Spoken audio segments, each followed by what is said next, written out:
Nageenyi keenya kan kabajaa fi jaalalaa warreen jaallattootaa fi haqa qabu jenna. Qopheessaaf qindeessaa qophii kanaa Eebbaa Yaadatiin jedhama. Chaanaalii kana sabskiraabii sheerii godhaa.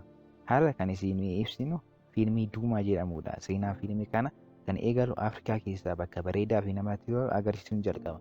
Bakki kun biyya Saawuz Afrikaatti argama. Bineensonni baay'een bakka kanatti argamu. Fakkeenyaaf qamalee, hamaaqqeexa, leencaa fi shimbirroo adda addaati. Bakki kun namaan kan hin tuqamne fakkaata. Galgala sana ilmoo hamaaqqeexaa maatii ishii irraa baduu agarsiisa. Maatiin ishiillee barbaadaa osoo jirtu bosona keessa gara konkolaataatti baati.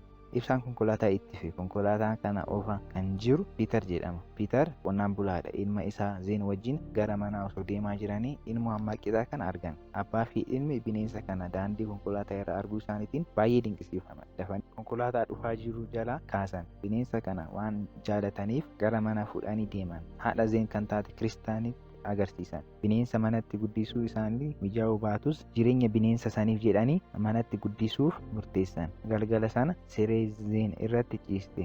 Walitti dhufeenyi Zeenii fi ilmoo hamaaqqeexaa cimaa dhufe.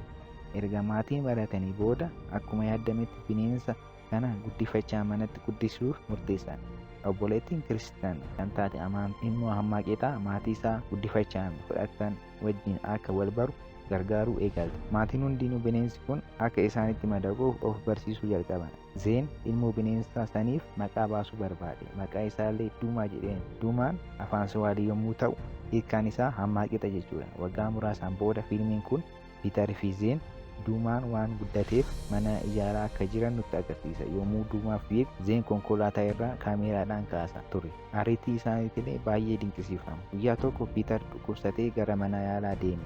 Torbee muraasa erga yaalamee booda gara manaatti deebi'e. Garuu Piiter yommuu mana yaalaatii dhufu amalli isaa jijjiiramee jira. Guyyaa tokko Piiter gara mana Duumaa deemaa osoo jiru Zeen arge. Piiter Duumaan akka guddatee fi maatii isaa wajjin ammaa achi akka hin jiraanne Zeenitti hime. Zeen kana dhaga'uu isaaniitiin baay'ee gadde. Piiter Duumaan akka hiriyoota isaa bosona keessa jiraachuu qabu Zeeniif ibse. Zeen garuu Duumaa wajjin addaan ba'uu hin barbaanne. Piiter akka Duumaan daa'imummaadhaan itti argame maappiidhaan agarsiisuu eegale. Torbee dhufutti Piiter akka Duumaa fudhee gara bakka dhaloota isaatti deebisu Zeenitti ibseef. Zeen Duumaan dhabuu isaatiin gaddus wanti abbaan isaa hojjetu sirrii akka ta'e hubate. Guyyaa muraasaan booda Piiter osoo hin beekamin du'e. Kana irraa kan ka'e haati Zeen Kiristeen iddoo qonnaa isaanii gurguranii gara magaalaatti akka galan Zeenitti himte. Garuu Zeen Duumaadhaaf yaadde. Zeen kan barbaadu Duumaan bakka dhufeetti deebisuudha. Haa ta'u malee Kiristeen Duumaa akka namatti kennituu fi Zeen filannoo biraa akka hin qabne itti himte. Haa ta'u malee Zeen karoora isheetiin walii galuu hin dandeenye. Haati isaa Kiristeen Duumaa illee gara magaalaatti fudhattee deemte. Zeen mana barumsaa sana barachuu eegale. Ijoolleen mana barumsaa wajjin walii galuu waan hin dandeenyeef kophumaan itti dhaga'ama. Manni barumsaa isa jibbisiise. Guyyaa tokko Kiristiinsaan Zeen mana barumsaa fiduuf yommuu deemtu Duumaan obboleettii Kiristiinsaan wajjin manatti akka taa'uuf manatti hidhamee ture. Haa ta'u malee bakka hidhamee hiikee konkolaataa Kiristiinsaan duuba hordofuu eegale. Yeroodhaan booda barataan Saam jedhamu gara foddaa yommuu ilaalu Duumaa arge. Rifaatuudhaan bakka taa'ee ol ka'e. Barsiisaan garuu akka taa'u ajaje. Yeruma kana namni tokko alaa yommuu iyyuu dhaga'an. Xiqqoo ture iyya baay'ee yommuu dhaga'an dareen jeeqamuu eegale. Zeen Duumaan akka rakkoo hin uumneef gara isaa fiigaa osoo jiru ijoolleen Zeeniif jibba qaban kophaa isaa argatanii rukutuu eegalan. Garuu Duumaan yommuu itti dhufu Zeenii dhiisanii baqatan. Ergasii poolisoonni oduu kana dhaga'anii hatattamaa mana barumsaa sanitti argaman. Duumaa qabachuuf yommuu barbaadan Duumaa fi Zeen jalaa fiiganii baqatan. Magaalaan kun Duumaaf akka hin tolle Zeeniif galeef. Zeen bakka haati jetteen waliigaluu barbaadus Duumaa manatti qabattee deemuuf poolisoota sodaatte. Guyyaa dhufutti Zeen mootora abbaa isaa irraa fudhateen gara Duumaa dhalateetti deebisuuf imala eegale. Erga karaa muraasa deemanii booda bakka gogaa fi namni hin jirretti mootorichi gaazii fixate. Zeen illee mootoricha harkisuu jalqabe. Karaa muraasa erga deemanii booda Zeen xiyyaara samii irraa caccabee lafatti kufe arge. Isa jala boqochuu jalqaban. Haa ta'u malee kanaan booda maal akka godhuu yaadan quba hin qaban. Bakki kun jireenya isaaniif rakkisaa akka ta'e hubatan.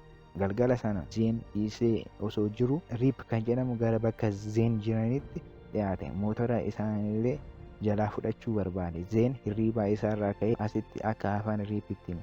Zeenii fi Duumaan karaa baay'ee waan deemaniif bishaan dhobatanii turan. Riip bishaan harkaa akka qabu waan beekaniif bishaan gaafatan. Riip Zeeniif bishaan kenneef. Zeen erga bishaan dhugee booda Duumaa illee obaase.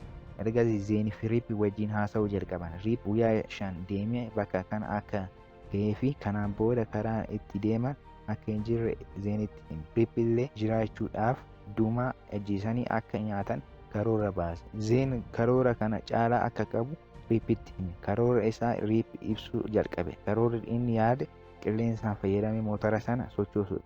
Kana irraa kan ka'e karoora Duumaa ajjeesanii nyaachuu irraa baraaran. Guyyaa muraasaan booda haati Zeen ilma ishii baduu isaatiin baay'ee yaaddoftee footoo isaa alatti maxxansuu jalqabde. Beekumsa duraan qabuutti fayyadamee Riip bishaan dhugaatii lafa jalaa qotuudhaan baasuu eegale. Haa ta'u malee nyaanni nyaatan argachuuf baay'ee rakkisaadha. Duumaatti fayyadamanii nyaata argachuu yaadan. Yeruma sana karaa irratti guchiin yommuu deemtu argan. Duumallee deemee akka adamsu ergan. Garuu guchiin sun ariitii guddaa waan qabduuf qabachuu hin dandeenye. Yeroo deebi'aa jiran buuphaa guchii argan. Buuphichi yeroo baay'ee kan ture ta'us filannoo biraa hin qaban. Galgala sana ibidda qabsiisanii buuphaa argatan nyaachaa osoo jiranii Zeen bakka Duumaan daa'imman argatan wajjin deebisan Riip gaafate. Riip garuu wanti kun ulfaataa akka ta'ee fi bineensonni baay'een bakka san akka jiraatanii fi isa miidhuu danda'an itti hime. Zeen Riip hin amanne garuu filannoo biraa waan hin qabneef isa wajjin taa'uuf dirqame. Zeen Riippii fi Duumaan ganama san imala isaanii eegalan. Karaa muraasa erga deemanii booda mana waggaa baay'ee ture argan. Mana seenuudhaaf yommuu deeman karaa balbalicha irratti gasii xiyyaara samii irraa yommuu deemu Zeen akka haadha isaa taate waan bareef Duumaa qabatee dhokate. Guyyaa dhufutti bakka daayimandii argatan deebi'anii daayimandii barbaaduu jalqaban. Haa ta'u malee Riip gara goolaa daayimandii itti argamus yommuu seenu sa'aatiin booda goolli Riip itti seene caccabuu eegale. Zeeniin filannoo waan hin qabneef Riip gargaaruuf gara goolichaatti fiigaa deeme. Zeen nama harka isaa sochoosu yommuu argu dafee harka isaa qabee ol harkisuu jalqabe. Zeen Riip bakka dhaloota Duumaa itti agarsiisuudhaan waan hin gargaarreef bakka inni kufeetti dhiisee deeme. Duumaa wajjin gara alaatti fiigaa bahan. Osoo deemaa jiranii rakkoo biraa isaan qunname. Kunis laga isaan bakka itti deeman jidduu jira. Kana darbuudhaaf Zeen mala malate. Muka irraa doonii xiqqaa hojjete. Ergasii laga san ce'uu eegalan. Kun baay'ee sodaachisaadha. Laga san keessa naacha guguddaatu jiraata.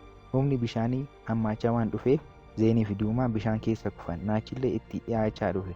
Humni bishaanii isaan daddarbaa gara alaatti baase. Galgala kana wanti hunduu ulfaataa ta'e. Osoo hin beekin bosona bineensota baay'ee jiraatan keessa seenan. Duumaa fi Zeen bosona keessa osoo deemaa jiranii Duumaan sibiilaan ukkaanfame. Zeen Duumaa gargaaruuf muka barbaadaa osoo jiru bineensi tokko isa ari'uu jalqabe. Zeen erga karaa muraasa fiigee booda lafa irra kufe. Bineensillee osoo hin tuqin dhiisee biraa darbe. Bakka kufee yommuu ka'u Riip Duumaa wajjin ibidda ho'ifachaa jiru arge. Duumaa kan qabate Riip akka ta'e Zeenitti hime. Riip illee bakka Duumaan dhalate Zeeniif agarsiisuu dide. Bakki kun sodaachisaa fi keessaa bahuuf illee rakkisaa akka ta'e waan hubateef. Guyyaa dhufutti Zeenii fi Riip bosona qaxxaamuraa osoo jiranii turistoota baay'ee mana tokko keessa argan. Turistoota kana irraa nyaata isaanii jalaa fudhachuuf mala malatan. Zeen akka bofa'ee isa hidde fakkaatee isaan bira deemee kufe. Turistoonni wanta kana arganii nyaata isaanii gatanii baqachuu eegalan. Hamma isaan barbaachisu erga fudhatanii booda doonii isaan irratti godhatanii laga qaxxaamuruu jalqaban. Riip Zeeniif daayimandii kenneef. Zeenillee birrii turistoota irraa fudhate Riip wajjin wal jijjiire. Riip fi Zeen wanta isaan bakka kanatti ga'uuf dabarsan wajjin taphachuu eegalan. Guyyaa muraasni darbe. Ergasii Riip fi Zeen nyaata isaanii argachuuf bineensa adamsuu eegalan. Yeroo sana amalli Duumaa jijjiiramuu jalqabe. Akka bineensota kaawwanii wajjin nyaachuudhaaf yommuu barbaadan Duumaan looluu jalqabe. Duumaan illee amalli isaa jijjiiramuu jalqabe. Riip Duumaan nama wajjin haa guddatu malee bineensa akka ta'e Zeeniif ibsuu eegale. Galgala sana Riip fi Zeen seenaa isaanii haasa'uu jalqaban. Zeen abbaan isaa Peetar Duumaa daa'imummaadhaan akka lafa argatee fi abbaan isaa du'uu isaatiin kan ka'e itti gaafatamummaan hundi Zeen irratti akka bu'e Riippiif hime. Haa ta'u malee Riip Duumaan guddachaa akka dhufee fi amalli isaa kana caalaa akka jijjiiramu itti hime. Ganama san imala isaanii eegalan. Osoo deemaa jiranii ilbiisni marga keessaa itti yaa'u eegale. Jalaa fiiguu barbaadus Riip boorsaa guddaa waan qabateef fiiguuf isa rakkise. Ilbiisonni kunillee Riip irra yaa'anii hidduu jalqaban. Galgala sana Riip baay'isee dhukkubsachuu eegale. Zeen akka itti wayyaa'uuf ibidda qabsiise. Ibidda bira ciibsus itti wayyaa'uu hin dandeenye.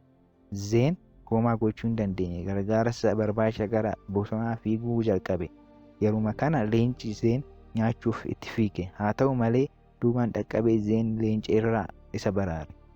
Duumaan bosona keessa yommuu deemaa jiru hammaaqee ta'e isa fakkaatu arge. Gara ganda sana deemee nama ganda sana jiraatutti hiriyyaan isaa akka dhukkubsatee fi gargaarsa barbaadu itti hime. Namichi ganda sanii hiriyyaa isaa akka gargaaru itti hime. Riip gara manaa fudhatanii mala aadaatiin isa yaaluu jalqaban. Guyyaa dhufutti Riip hirribaa ka'e. Biyyi kun kan isa akka ta'e bare. Maatiin isaa illee isa wajjin jiru. Riip maatiin isaa gatee waan deemeef dhiifama gaafate. Guyyaa dhufutti Zeen Duumii hiriyyaa isaa wajjin taphachaa arge.